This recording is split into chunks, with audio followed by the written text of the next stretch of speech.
सर्वांना श्री स्वामी समर्थ। तर स्वामी हे सर्वस्व या यूट्यूब चॅनलवर मी सर्वांचं स्वागत करीत आहे। तर आज मी तुम्हाला ज्वारीचे पापड दाखवणार आहे। उन्हाळा आला की प्रत्येक गृहिणीची ही घाई असते वाळवणीचे पदार्थ बनवण्याची। त्यासाठी मी बाहेर आमच्या अंगणामध्ये चूल आहे ती पेटवून घेतली आणि त्याच्यामध्ये गंजाला थोडीशी राख लावून, कारण जर गंज आपला जळला तर तो काळा होतो, यामुळे गंजाला थोडासा निरमा आणि राख लावून आम्ही त्याला पाच घेणे म्हणतो तो घेऊन घेतला आणि पाणी उकळायला ठेवलं।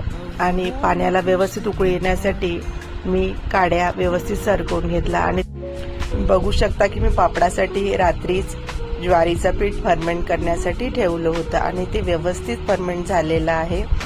आणि त्याच्यासाठी जवळपास 7 ते 8 तास लागतात आणि उन्हाळ्याचे दिवस असल्यामुळे ते लवकर फर्मेंट होतं। आणि तोपर्यंत पाण्याला व्यवस्थित उकळी आली आणि हे पीठ हे पूर्ण आजूबाजूला लागलेलं असल्यामुळे मी ते व्यवस्थित एकत्र करून घेतलं आणि उकळत्या पाण्यामध्ये सर्व पीठ ओतून घेतलं आणि एका हाताने चमच्याने ढवळलं, नाहीतर पाण्यात आपण एकत्र टाकल्यामुळे गुठळ्या होण्याची शक्यता असते। त्यासाठी मी एका हाताने चमच्याने फिरवले आणि दुसऱ्या हाताने ते पीठ पाण्यामध्ये ओतलं। तर तुम्ही बघू शकता किती सुंदर हे एकजीव झालेलं आहे। आणि ज्वारीचे पापड हे खरंच चुलीवरचे खूप टेस्टी लागतात। त्यानंतर मी आवश्यकतेनुसार त्यामध्ये मी मीठ टाकून घेतलं आणि त्यानंतर थोडंसं मिश्रण मिक्स करून त्यामध्ये तीळ, ओवा आणि थोडंसं लाल तिखट मिक्स केलं आणि व्यवस्थित एकत्र शिजवण्यासाठी सगळं एकत्रित करून हे मिश्रण व्यवस्थित शिजू दिलं।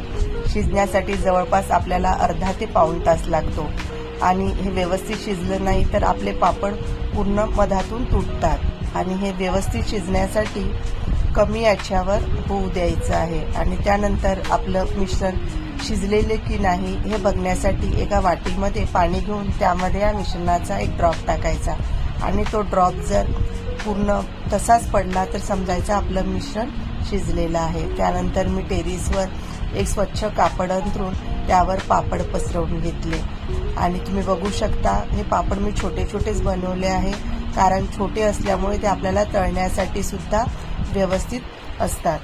आणि सगळे पापड पसरवल्यावर एक ऊन दाखवून मी ते संध्याकाळी काढून घेतले। तर तुम्हाला आजचा व्लॉग कसा वाटला तो मला नक्की सांगा। तोपर्यंत सगळ्यांना श्री स्वामी समर्थ।